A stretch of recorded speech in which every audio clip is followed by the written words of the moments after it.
Next one is literals. എന്താണ് literals എന്നുള്ളതാണ് പറയുന്നത്. ലിറ്ററൽസ് എന്ന് പറയുമ്പോൾ നിങ്ങളുടെ മനസ്സിൽ വരുന്നത് കോൺസ്റ്റൻസ് എന്നുള്ളതാണ്. ലിറ്ററൽസ് പറയുമ്പോൾ കോൺസ്റ്റൻസ്.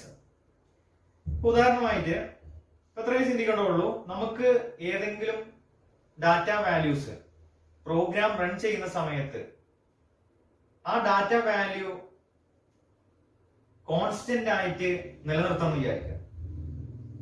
ഉദാഹരണമായിട്ട് ഒരാളുടെ ഡേറ്റ് ഓഫ് ബർത്ത്, അയാളുടെ ഡേറ്റ് ഓഫ് ബർത്ത് എന്തായാലും എന്താവാൻ പോകുന്നില്ല, മാറാൻ പോകുന്നില്ല. അപ്പൊ നമുക്ക് വേണമെങ്കിൽ ആ ഡേറ്റ് ഓഫ് ബർത്തിനെ അല്ലെങ്കിൽ ആ ഒരു ഡാറ്റ, ആ ഒരു വാല്യൂവിനെ നമുക്ക് എന്ത് ചെയ്യാം, കോൺസ്റ്റന്റ് ആയിട്ട് നമ്മളുടെ പ്രോഗ്രാമിൽ ഉപയോഗിക്കാം.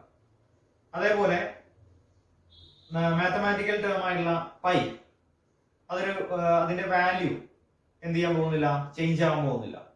അപ്പൊ അത് വേണമെങ്കിൽ നമുക്കൊരു കോൺസ്റ്റന്റ് ആയിട്ട് നമുക്ക് വേണമെങ്കിൽ പ്രോഗ്രാമിൽ ഉപയോഗിക്കാം.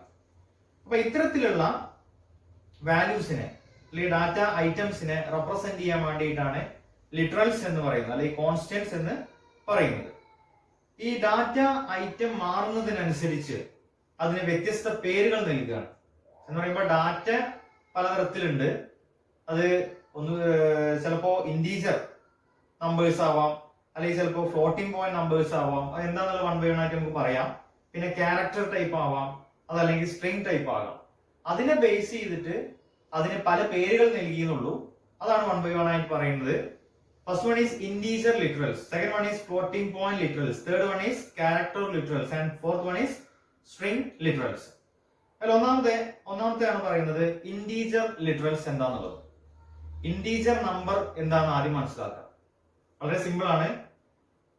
ഇന്റീജർ നമ്പർ എന്ന് പറഞ്ഞു കഴിഞ്ഞാല് പോയിന്റ് വാല്യൂ അല്ലെങ്കിൽ ഫ്രാക്ഷണൽ പാർട്ട് ഇല്ലാത്ത നമ്പർ, അങ്ങനെ ആലോചിച്ചാൽ മതി.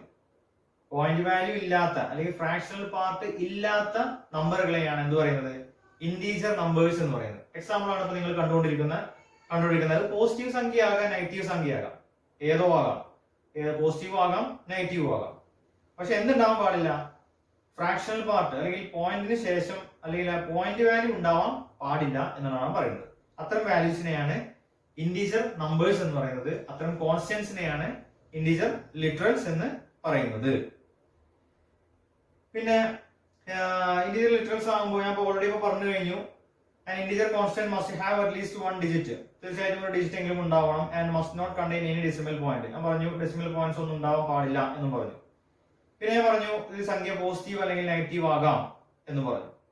പിന്നെ അതേപോലെ തന്നെ ഇതില് വേറെ ക്യാരക്ടേഴ്സ്, വേറെ ടൈപ്പ് ക്യാരക്ടേഴ്സ് ഒന്നും, നമ്പർ എന്ന് പറയുമ്പോൾ നിങ്ങൾക്ക് അറിയാലോ നമ്പേഴ്സ് മാത്രമേ വരാൻ പറ്റുള്ളൂ, അല്ലാതെ വേറെ ക്യാരക്ടേഴ്സ് ഒന്നും നമ്മുടെ ക്യാരക്ടർ സെറ്റിലത്തെ വേറെ ക്യാരക്ടേഴ്സ് ഒന്നും അതിൽ ഉൾപ്പെടുത്താൻ പറ്റില്ല എന്നർത്ഥം. ഇവിടെ നെക്സ്റ്റ് നമ്മൾ പറയാൻ പോകുന്നത് ഫ്ലോട്ടിംഗ് പോയിന്റ് ലിറ്ററൽസിനെ കുറിച്ചിട്ടാണ്. Floating point literals. അപ്പൊ ഇന്റീജർ ലിറ്ററൽസ് നമ്മൾ പറഞ്ഞു ഡെസിമൽ പോയിന്റ് ഇല്ലാത്ത അല്ലെങ്കിൽ ഡെസിമൽ എന്താ പറയാ ഫ്രാക്ഷണൽ പാർട്ട് ഇല്ലാത്ത അത്തരത്തിലുള്ള നമ്പേഴ്സിനെ ആണ് ഇന്റീജർ ലിറ്ററൽസ് എന്ന് പറയുന്നതാണ്. ഇനി നമ്മൾ പറയുന്നത് ഫ്ലോട്ടിംഗ് പോയിന്റ് ലിറ്ററൽസ് എന്താണെന്നുള്ളതാണ്. ഫ്ലോട്ടിംഗ് പോയിന്റ് ലിറ്ററൽസ് എന്ന് പറഞ്ഞാൽ അതിന് പറയുന്ന വേറെ പേരാണ് റിയൽ കോൺസ്റ്റൻസ് എന്ന് പറയും. റിയൽ കോൺസ്റ്റൻസ് എന്ന് പറയുമ്പോൾ ഫ്രാക്ഷണൽ പാർട്ടോട് കൂടിയിട്ടുള്ള നമ്പറുകൾ, അത്തരത്തിലുള്ള ലിറ്ററൽസിനെയാണ് ഫ്ലോട്ടിംഗ് പോയിന്റ് ലിറ്ററൽസ് എന്ന് പറയുന്നത്. ഇപ്പൊ ഉദാഹരണമായിട്ട് നമുക്ക് 5.8 എന്ന് പറയാം. 5.8 അപ്പൊ അവിടെ ഫ്രാക്ഷണൽ പാർട്ട് വന്നിട്ടുണ്ട് അല്ലെ. ഫ്രാക്ഷണൽ പാർട്ടോട് കൂടിയിട്ടുള്ള നമ്പറാണ്. അത് നമുക്ക് ഈ ഫ്ലോട്ടിംഗ് പോയിന്റ് ലിറ്ററലിന് എക്സാമ്പിൾ ആയിട്ട് വേണമെങ്കിൽ പറയാം. പിന്നെ അതേപോലെ ഒരു റിയൽ കോൺസ്റ്റന്റ് രണ്ട് രീതിയിൽ അല്ലെങ്കിൽ ഈ ഒരു ഫ്ലോട്ടിംഗ് പോയിന്റ് ലിറ്ററലിനെ രണ്ട് രീതിയിൽ നമുക്ക് റെപ്രസെന്റ് ചെയ്യാം. ഒന്നുമില്ലെങ്കിൽ ഫ്രാക്ഷണൽ പാർട്ടോട് കൂടിയിട്ട്, അതല്ലെങ്കിൽ എക്സ്പോണന്റ് പാർട്ടോട് കൂടിയിട്ട്. ഉദാഹരണമായിട്ട് 5.8 എന്നുള്ളതിനെ 0.58 into 10⁻⁻⁴ that means 0.58 E1 exponent 1 എന്ന് റെപ്രസെന്റ് ചെയ്യാം. അവിടെ രണ്ട് പാർട്ടാണ് വരുന്നത്. ഇത് നമ്മൾ ഓൾറെഡി ഫസ്റ്റ് ചാപ്റ്ററിൽ ഡിസ്കസ് ചെയ്താണ്. ഡാറ്റ റെപ്രസെന്റേഷനിൽ ഡിസ്കസ് ചെയ്ത കാര്യം തന്നെയാണ് മാൻഡിസ പാർട്ടും എക്സ്പോണന്റ് പാർട്ടും. ഇവിടെ 0.58 എന്ന് പറയുന്നതാണ് മാൻഡിസ പാർട്ട്, 1 എന്ന് പറയുന്നതാണ് എക്സ്പോണന്റ് പാർട്ടായിട്ട് കണക്കാക്കുന്നത്. ഇവിടെ നമ്മൾ ഇപ്പോൾ കുറച്ച് വാലിഡ് ആയിട്ടുള്ള റിയൽ കോൺസ്റ്റൻസുകളാണ് കാണുന്നത്. ഈ കാണുന്നതെല്ലാം വാലിഡ് ആയിട്ടുള്ളതാണ്. ഇനി കുറച്ച് ഇൻവാലിഡ് ആയിട്ടുള്ള റിയൽ കോൺസ്റ്റൻസ് ആണ് ഇപ്പൊ കാണുന്നത്. അതിൽ 580 പിന്നെ ഒരു കോമൺ 250.262 എന്ന് പറയുമ്പോൾ ആക്ച്വലി അതൊരു പോയിന്റ് വാല്യൂ അല്ലെങ്കിൽ ഫ്രാക്ഷണൽ പാർട്ടോട് കൂടിയിട്ടുള്ള ഒരു നമ്പർ ആണ്. പക്ഷെ അവിടെ കോമ വന്നു എന്നുള്ളതാണ് അവിടുത്തെ പ്രശ്നം. പിന്നെ 5.8e എന്ന് പറയുമ്പോൾ അതിന് എക്സ്പോണന്റ് പാർട്ട് സ്പെസിഫൈ ചെയ്തിട്ടില്ല. അത് കാരണം അതൊരു ഇൻവാലിഡ് ഫ്ലോട്ടിംഗ് പോയിന്റ് ലിറ്ററൽ ആണ്. പിന്നെ 0.58e 2.3 എന്ന് പറയുമ്പോൾ fractional number is used as exponent. Exponent പാർട്ടിൽ ഒരു ഫ്രാക്ഷണൽ നമ്പർ ആണ് ഉപയോഗിച്ചിട്ടുള്ളത്. അതാണ് അവിടുത്തെ പ്രശ്നം. അപ്പോ ക്വസ്റ്റ്യൻ പേപ്പറിൽ മേ ബി ക്വസ്റ്റ്യൻസ് വരാം, പലതരത്തിലുള്ള ലിറ്ററൽസുകൾ തന്നിട്ട് അവയൊക്കെ കാറ്റഗറൈസ് ചെയ്യാൻ പറയും. അപ്പൊ അതിൽ നിന്ന് ഈ പറഞ്ഞ ഓരോ വിഭാഗത്തിൽ പെടുന്നത് ഏതാണോ, ഏത് കാറ്റഗറിയിൽ പെടുന്നതാണോ അതനുസരിച്ചിട്ട് നമ്മൾ എന്ത് ചെയ്യണം, തെരഞ്ഞെടുത്ത് കൃത്യമായിട്ട് എഴുതണം. Next one is character literals എന്നുള്ളതാണ്. ഇപ്പൊ നമ്മൾ പറഞ്ഞത് ഇന്റിജർ ലിറ്ററൽസ് പറഞ്ഞു, ഫ്ലോട്ടിംഗ് പോയിന്റ് ലിറ്ററൽസ് പറഞ്ഞു. Next one is character literals. നമ്മളെ ക്യാരക്ടർ സെറ്റ് ആലോചിക്കുക. ക്യാരക്ടർ സെറ്റിൽ വിവിധ തരത്തിലുള്ള ക്യാരക്ടേഴ്സുകൾ നമ്മൾ കണ്ടു അല്ലെ. ഇവിടെ ഏതെങ്കിലും ഒരു അതിൽ തന്നെ ഏതെങ്കിലും ഒരു ക്യാരക്ടറിനെ, സിംഗിൾ ക്യാരക്ടറിനെ ഒരു സിംഗിൾ കോഡ്സിൽ എക്സ്പ്രസ് ചെയ്യാന്ന് വിചാരിക്കാം. Okay, that never changes its value during the program. അത്തരം ലിറ്ററൽസിനെയാണ് നമ്മൾ എന്ത് പറയുന്നത്, ക്യാരക്ടർ ലിറ്ററൽസ് അല്ലെങ്കിൽ ക്യാരക്ടർ കോൺസ്റ്റന്റ് എന്ന് പറയുന്നത്. ഉദാഹരണമായിട്ട് നമ്മള് ഇപ്പോ ജെൻഡർ എന്നുള്ളതിൽ മെയിലിനെ സൂചിപ്പിക്കാൻ വേണ്ടി എം, ഫീമെയിലിനെ സൂചിപ്പിക്കാൻ വേണ്ടി എഫ്, അല്ലെങ്കിൽ യെസ് ഓർ നോ എന്നുള്ളതിൽ യെസിനെ സൂചിപ്പിക്കാൻ വേണ്ടി വൈ, നോയിനെ സൂചിപ്പിക്കാൻ വേണ്ടി എൻ. ഇതൊക്കെ എന്ന് പറഞ്ഞാൽ ഓരോന്നും സിംഗിൾ ക്യാരക്ടേഴ്സ് ആണ്. അപ്പൊ നമുക്ക് സിംഗിൾ കോഡ്സിൽ സിംഗിൾ ക്യാരക്ടർ നൽകിയിട്ട് നമുക്ക് ക്യാരക്ടർ ലിറ്ററൽസിനെ എക്സ്പ്രസ് ചെയ്യാൻ സാധിക്കും. ഇതില് C++ ലാംഗ്വേജില് എല്ലാ ക്യാരക്ടേഴ്സിനെയും നമുക്ക് ഇതേപോലെ എന്ത് ചെയ്യാൻ പറ്റില്ല, എക്സ്പ്രസ് ചെയ്യാൻ സാധിക്കാത്തൊരു സിറ്റുവേഷൻ ഉണ്ട്. ഉദാഹരണമായിട്ട് non graphical character constants that cannot be typed directly from the keyboard. നമുക്ക് കീബോർഡിന് ഡയറക്റ്റ് ആയിട്ട് ഇത്തരത്തിലുള്ള നോൺ ഗ്രാഫിക്കൽ ക്യാരക്ടർ കോൺസ്റ്റൻസിന് എന്ത് ചെയ്യാൻ കഴിയില്ല, എൻ്റർ ചെയ്യാൻ കഴിയില്ല. ഫോർ എക്സാമ്പിൾ ആയിട്ട് പറയുകയാണെന്നുണ്ടെങ്കിൽ എന്റർ കീ, അതേപോലെ ടാബ് കീ അല്ലെങ്കിൽ ബാക്ക് സ്പേസ് കീ, നമ്മുടെ കീബോർഡിലുള്ള എന്റർ കീ അല്ലെങ്കിൽ ടാബ് കീ അല്ലെങ്കിൽ ബാക്ക് സ്പേസ് കീ, ഇത്തരത്തിലുള്ളതൊന്നും നമുക്ക് ഡയറക്റ്റ് ആയിട്ട് എന്ത് ചെയ്യാൻ കഴിയില്ല, എൻ്റർ ചെയ്യാൻ കഴിയില്ല. ഇത്തരത്തിലുള്ള നോൺ ഗ്രാഫിക് സിംബൽസിനെ നമുക്ക് റെപ്രസെന്റ് ചെയ്യാൻ വേണ്ടിയിട്ട് എസ്കേപ്പ് സീക്വൻസസ് ഉപയോഗിക്കുന്നു. എസ്കേപ്പ് സീക്വൻസസ് ഒരു ബാക്ക് സ്ലാഷോട് കൂടിയിട്ടാണ് നമ്മൾ എഴുതുക. അപ്പൊ നിങ്ങളൊരു ചാർട്ട് കാണുന്നുണ്ട്, വിവിധ തരത്തിലുള്ള എസ്കേപ്പ് സീക്വൻസുകൾ അതിൽ 1 by 1 ആയിട്ട് കാണിച്ചിട്ടുണ്ട്. അതിന് കറസ്പോണ്ടിങ് ആയിട്ടുള്ള അല്ലെങ്കിൽ അത് എന്തിനെയാണ് റെപ്രസെന്റ് ചെയ്യുന്നത്, ഉദാഹരണമായിട്ട് /A എന്നുള്ളത് അലേർട്ട്, അതേപോലെ /B ബാക്ക് സ്പേസിനെ സൂചിപ്പിക്കാൻ വേണ്ടിയിട്ട്, അല്ലെങ്കിൽ /F form feed, /N new line or line feed. അത്തരത്തിലുള്ള നോൺ ഗ്രാഫിക് ക്യാരക്ടർ നമുക്ക് നമ്മളുടെ പ്രോഗ്രാമിൽ കൊണ്ടുവരണമെന്നുണ്ടെങ്കിൽ അതിനു വേണ്ടിയിട്ട് നമുക്ക് എസ്കേപ്പ് സീക്വൻസുകൾ ഉപയോഗിക്കാം എന്നാണ് പറയുന്നത്. Next one is string constants. അതിനു മുമ്പ് നമ്മളൊരു കാര്യം പറയാം, കുറച്ച് വാലിഡ് ആയിട്ടുള്ള ക്യാരക്ടർ കോൺസ്റ്റൻസ് ആണ് ഇവിടെ തന്നിട്ടുള്ളത്. നിങ്ങളിപ്പോ കാണുന്നുണ്ടാകും, അതിലെല്ലാതും സിംഗിൾ കോഡ്സിലാണ് സിംഗിൾ ക്യാരക്ടർ ആയിട്ട് നൽകിയിട്ടുള്ളത്. കുറച്ച് ഇൻവാലിഡ് ആയിട്ടുള്ളത് നമുക്ക് പറയാം. അപ്പൊ ഇവിടെ ജസ്റ്റ് എ എന്ന് മാത്രം കൊടുത്തിരിക്കുകയാണ്. അവിടെ എന്താ പ്രശ്നം, സിംഗിൾ കോഡ്സ് നൽകിയിട്ടില്ല എന്നുള്ളതാണ്. പിന്നീട് 82 എന്നുള്ള സിംഗിൾ കോഡ്സ് നൽകിയിട്ടുണ്ട്. അവിടെ എന്താ പ്രശ്നം, ഒന്നിൽ കൂടുതൽ ക്യാരക്ടർ അതിൽ വന്നു എന്നതാണ് പ്രശ്നം. പിന്നെ കെ എന്നുള്ള ഡബിൾ കോഡ്സ് നൽകിയിട്ടുണ്ട്. അവിടുത്തെ പ്രശ്നം എന്താ, ഡബിൾ കോഡ്സിലാണ് നൽകിയിരിക്കുന്നത് എന്നാണ് പ്രശ്നം. പിന്നെ ഒരു /G എന്ന് പറഞ്ഞ സിംഗിൾ കോഡ്സ് നൽകിയിട്ടുണ്ട്. അവിടുത്തെ പ്രശ്നം എന്താണ്, അവിടെ അത് അത്തരത്തിലുള്ള ഒരു എസ്കേപ്പ് സീക്വൻസ് ഇല്ല എന്നുള്ളതാണ് പ്രശ്നം. അല്ലെങ്കിൽ മൾട്ടിപ്പിൾ ക്യാരക്ടേഴ്സ് അവിടെ വന്നു എന്ന് പറയാം. അപ്പൊ ഇതും ഇതേപോലെ നേരത്തെ പറഞ്ഞ പോലെ തന്നെ ക്വസ്റ്റ്യൻ പേപ്പറിൽ വരാം. വാലിഡ് ആയിട്ടുള്ള അല്ലെങ്കിൽ ഇൻവാലിഡ് ആയിട്ടുള്ള അല്ലെങ്കിൽ ഇത്തരത്തിലുള്ള ഒരുപാട് ക്യാരക്ടർ കോൺസ്റ്റൻസുകൾ തന്നിട്ട് അതിൽ വാലിഡ് ആൻഡ് ഇൻവാലിഡ് ഏതൊക്കെയാന്നുള്ളത് തരംതിരിക്കാൻ വേണ്ടിയിട്ട് ചോദിക്കാവുന്ന ഒരു ക്വസ്റ്റ്യൻ ആണ്. Next one is string literals എന്നാണ്. സ്ട്രിംഗ് ലിറ്ററൽസ് നമ്മൾ പറഞ്ഞു, ലിറ്ററൽസ് എന്ന് പറഞ്ഞാൽ കോൺസ്റ്റൻസ് എന്ന് പറഞ്ഞു അല്ലെ. ഇനി സ്ട്രിങ്സ് എന്ന് പറഞ്ഞാൽ നിങ്ങൾ മനസ്സിലാക്കേണ്ടത് ഗ്രൂപ്പ് ഓഫ് ക്യാരക്ടേഴ്സ് എന്നുള്ളതാണ്, enclosed within double quotes. Double കോഡ്സിനുള്ളിൽ നൽകിയിട്ടുള്ള ഗ്രൂപ്പ് ഓഫ് ക്യാരക്ടേഴ്സ്, ക്യാരക്ടേഴ്സിന്റെ സെറ്റ് അല്ലെങ്കിൽ ഗ്രൂപ്പ്, അതിനെയാണ് എന്ത് പറയുന്നത്? സ്ട്രിംഗ് എന്ന് പറയുന്നത്. ഉദാഹരണമായിട്ട് ഒരു പേര്, ഒരു സ്ഥലത്തിന്റെ പേരോ അല്ലെങ്കിൽ ഒരു വിദ്യാർത്ഥി അല്ലെങ്കിൽ ഒരാളുടെ പേര്, അതൊക്കെ നമുക്ക് എന്തിന് എക്സാമ്പിൾ ആയിട്ട് പറയാം? സ്ട്രിംഗ് ലിറ്ററൽസ് എന്നുള്ള ആ ഒരു ഗ്രൂപ്പിൽ ഉൾപ്പെടുത്താം. ഉദാഹരണമായിട്ട് ഇപ്പോ നിങ്ങൾ കാണുന്ന ഹലോ ഫ്രണ്ട്സ്, അല്ലെങ്കിൽ 1 2 3, C++, അല്ലെങ്കിൽ ബേബീസ് ഡേ ഔട്ട്, ഇതൊക്കെ വാലിഡ് ആയിട്ടുള്ള സ്ട്രിംഗ് കോൺസ്റ്റന്റ്സിന് എക്സാമ്പിൾസ് ആണ്. കാരണം എല്ലാവരും എന്താണ്? ഡബിൾ കോഡ്സിന്റെ ഉള്ളിലാണ് നൽകിയിട്ടുള്ളത്. It's a group of characters അല്ലെ?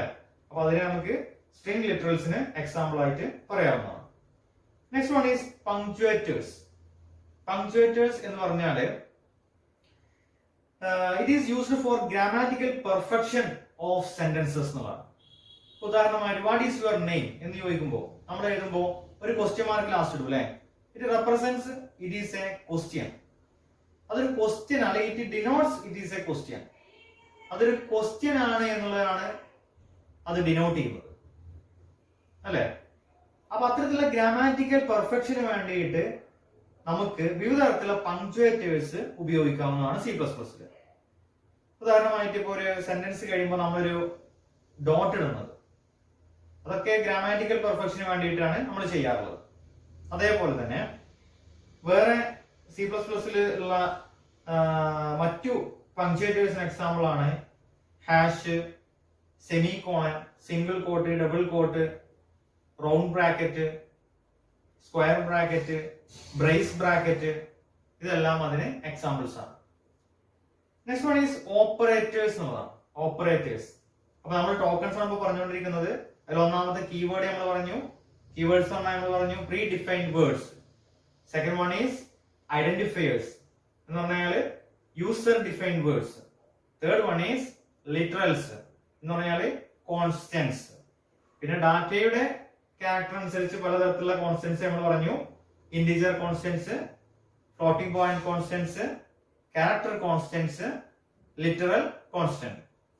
അതിനുശേഷം പിന്നെ നമ്മൾ പറഞ്ഞതാണ് പങ്ക്ച്വേറ്റേഴ്സ്.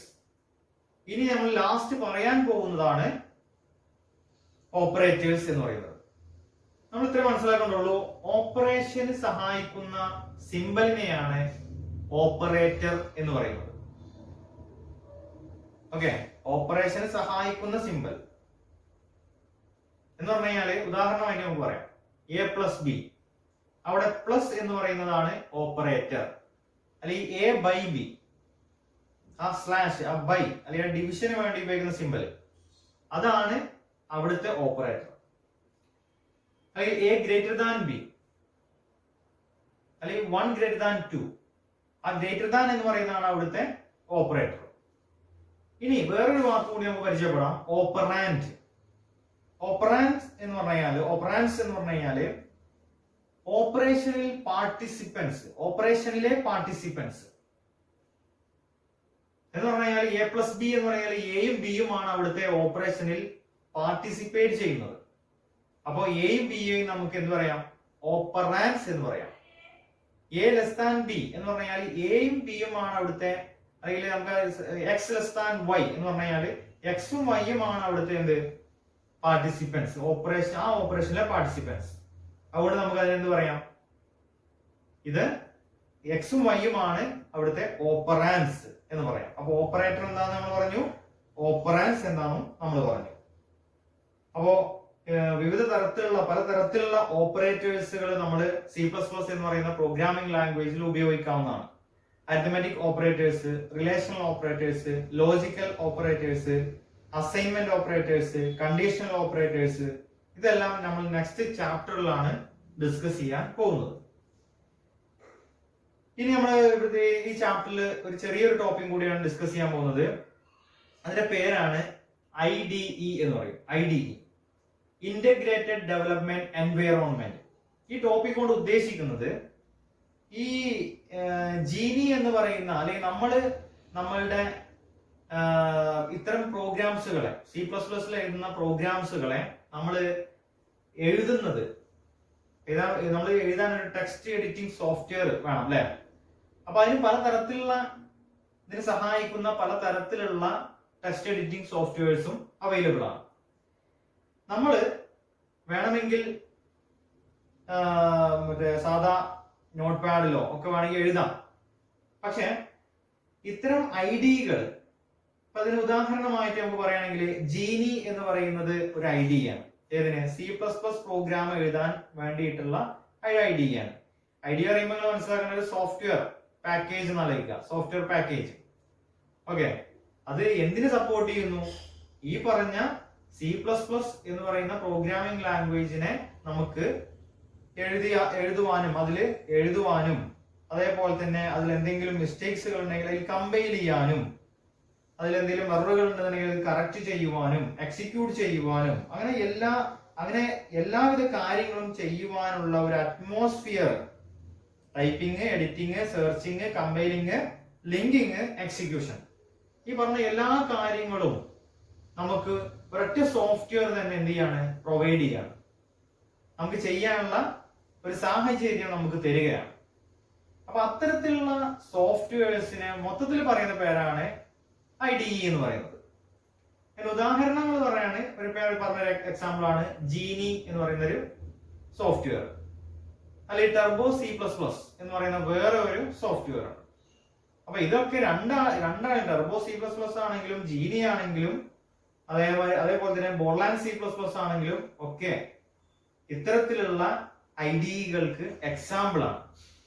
IDE എന്ന് പറയുമ്പോൾ തന്നെ മനസ്സിലാക്കുക, ഇന്റഗ്രേറ്റഡ് ഡെവലപ്മെന്റ് എൻവയോൺമെന്റ്. ആ പേരിലുണ്ട് ഇന്റഗ്രേറ്റഡ് ഡെവലപ്മെന്റ് എൻവയോൺമെന്റ് എന്ന് പറഞ്ഞാൽ ഈ C++ പ്രോഗ്രാം ഡെവലപ്പ് ചെയ്യാനുള്ള ഫസ്റ്റ് സ്റ്റാർട്ട് ചെയ്ത് എൻഡിങ് വരെയുള്ള എല്ലാവിധ സ്റ്റെപ്സും നമുക്ക് ഈസി ആയിട്ട് ചെയ്യാൻ സാധിക്കുന്ന തരത്തിൽ ഡിസൈൻ ചെയ്ത് വെച്ചിട്ടുള്ള സോഫ്റ്റ്വെയർസിനെ ജനറലി പറയുന്ന പേരാണ് IDE, integrated development environment.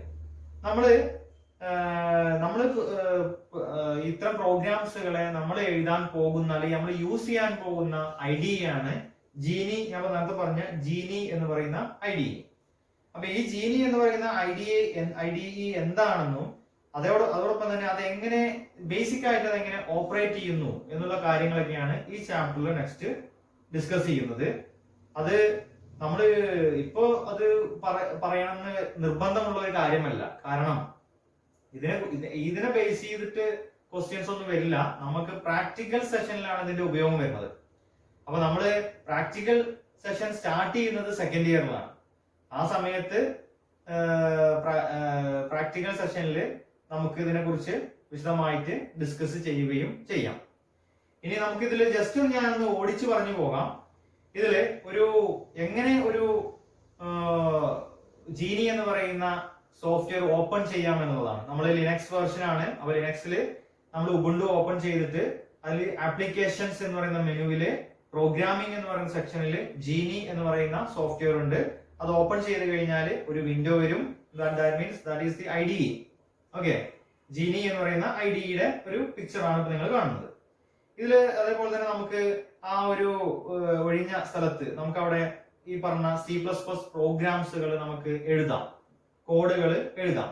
C++ പ്രോഗ്രാമിന്റെ കോഡുകൾ എങ്ങനെ എഴുതുന്നു എന്നുള്ളതിലൊക്കെ നമ്മൾ പോകുന്നേ ഉള്ളൂ.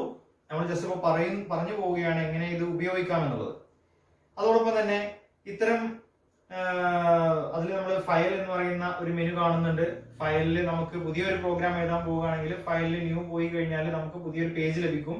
ആ പേജിൽ നമുക്ക് പ്രോഗ്രാം എഴുതിയതിനു ശേഷം നമുക്ക് ആ പ്രോഗ്രാമിനെ സേവ് ചെയ്യാം. ഉദാഹരണമായിട്ട് ഇതിൽ തന്നെ നമ്മുടെ സേവിങ് ഓപ്ഷൻസ് അതിന്റെ മുകളിലുണ്ട്. അപ്പൊ സേവ് ചെയ്യുമ്പോൾ നമ്മൾ .cpp എന്ന് പറയുന്ന എക്സ്റ്റൻഷനോട് കൂടിയിട്ട്, ഫയൽ എക്സ്റ്റൻഷനോട് കൂടിയിട്ടാണ് നമ്മൾ C++ പ്രോഗ്രാംസുകൾ എന്ത് ചെയ്യേണ്ടത്? സേവ് ചെയ്യേണ്ടത്. സേവ് ചെയ്തതിന് ശേഷം അതിൽ തന്നെ ഈ IDEയിൽ തന്നെ ആ പ്രോഗ്രാമിനെ കമ്പൈൽ ചെയ്യാനുള്ള ഓപ്ഷൻ ഉണ്ട്. കമ്പൈൽ ചെയ്യുമ്പോൾ എന്തെങ്കിലും ബഗ്സുകൾ ഉണ്ടെങ്കിൽ, എററുകൾ ഉണ്ടെങ്കിൽ അത് അവിടെ ഡിസ്പ്ലേ ചെയ്യും. അതെല്ലാം കറക്റ്റ് ചെയ്തതിന് ശേഷം നമുക്ക് കമ്പൈൽ ചെയ്ത് കഴിഞ്ഞാൽ കമ്പൈലേഷൻ സക്സസ്ഫുൾ ആണെന്നുണ്ടെങ്കിൽ അത് അവിടെ ഡിസ്പ്ലേ ചെയ്യും. അതിനുശേഷം നമുക്ക് എക്സിക്യൂട്ട് ചെയ്യാം. എക്സിക്യൂട്ട് ചെയ്യുമ്പോൾ അതിന്റെ റിസൾട്ട് നമുക്ക് ലഭിക്കുകയും ചെയ്യും. അതോടൊപ്പം തന്നെ നമുക്ക് ആവശ്യം കഴിഞ്ഞാൽ നമുക്ക് അത് ആ IDEനെ ക്ലോസ് ചെയ്യുകയും ചെയ്യാം. അപ്പൊ ഇത്രയും കാര്യങ്ങളാണ് ഇതിന്റെ യൂസ് ഞാൻ പറഞ്ഞ പോലെ തന്നെ യൂസ് എന്ന് പറയുന്നത് നമ്മൾ പ്രാക്ടിക്കൽ സെഷനിലാണ്. അപ്പൊ ഇനി അടുത്ത ക്ലാസ്സിലൊക്കെ നിങ്ങൾ C++ പ്രോഗ്രാംസുകൾ നിങ്ങൾ കണ്ടു കഴിഞ്ഞാല് നിങ്ങളുടെ വീട്ടില് ഈ പറഞ്ഞ ഉബുണ്ടു ഓപ്പറേറ്റിംഗ് സിസ്റ്റത്തിൽ ഇൻസ്റ്റാൾ ചെയ്ത് കഴിഞ്ഞാൽ അതിൽ ഈ പറഞ്ഞ ആപ്ലിക്കേഷൻസിൽ പ്രോഗ്രാമിംഗ്സിൽ ജീനി എന്ന് പറയുന്നത് ഉണ്ടാകും. അതിൽ നിങ്ങൾക്ക് ഈ പറഞ്ഞ പോലെ തന്നെ നിങ്ങൾക്ക് ചെയ്ത് നോക്കാവുന്നതുമാണ്. അപ്പൊ ഈ ഒരു ചാപ്റ്റർ നമ്മളുടെ 4ാമത്തെ ചാപ്റ്റർ വളരെ ചെറിയൊരു ചാപ്റ്റർ ആണ്. അതുകൊണ്ടാണ് ഈ ഒരു വീഡിയോയിൽ തന്നെ ഇത് മുഴുവനായിട്ടും അത് കംപ്ലീറ്റ് ചെയ്യാൻ കഴിഞ്ഞത്.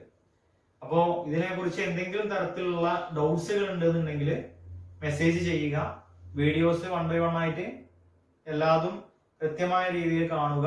അതോടൊപ്പം തന്നെ നോട്ട്സ് കൃത്യമായി എഴുതുക. എങ്കിൽ മാത്രമേ ഉള്ളൂ നീ ഇപ്പൊ +2 ക്ലാസ്സുകൾ സ്റ്റാർട്ട് ചെയ്തിട്ടുണ്ട്, കുറച്ച് കഴിഞ്ഞാൽ +1 ക്ലാസ്സും സ്റ്റാർട്ട് ചെയ്യും. ആ സമയത്ത് നിങ്ങളുടെ കയ്യിൽ ഈ പറഞ്ഞ നോട്ട്സും ഇല്ല, അല്ലെങ്കിൽ നമ്മൾ നൽകിയ വീഡിയോസ് കാണുകയും ചെയ്തിട്ടില്ല എങ്കിൽ നമുക്ക് മുന്നോട്ട് പോകുന്നത്, കാരണം ഇതെല്ലാം റിലേറ്റ് ചെയ്ത് കിടക്കുന്നതാണ്, അപ്പൊ മുന്നോട്ട് പോകുന്നത് വളരെ ബുദ്ധിമുട്ടായിരിക്കും. അതുകൊണ്ടാണ് പിന്നെയും പറയുന്നത് ഇത് കറക്റ്റ് ആയിട്ട് ഫോളോ ചെയ്ത് വരണം എന്ന് പറയുന്നത്. അപ്പൊ എല്ലാവർക്കും മനസ്സിലായി എന്ന് വിചാരിക്കുന്നു. ഏതെങ്കിലും തരത്തിലുള്ള ഡൗട്ട്സുകൾ ഉണ്ടെങ്കിൽ ചോദിക്കുകയും ചെയ്യുക.